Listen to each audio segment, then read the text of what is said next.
You ask Tiger to solve. This deals with linear equations with one unknown.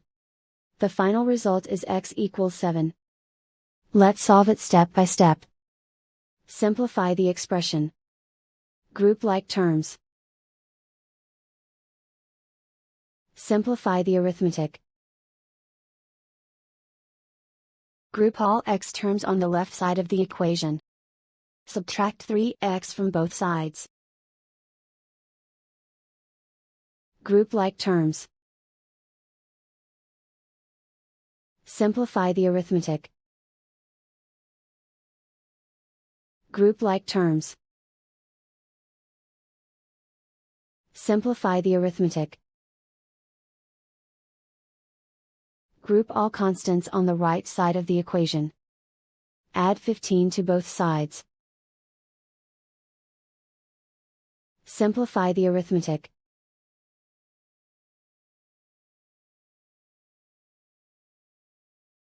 Isolate the x.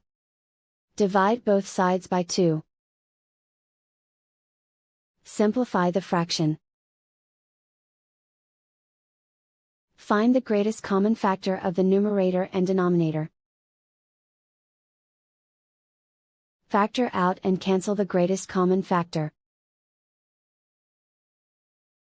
And so the final result is x equals 7.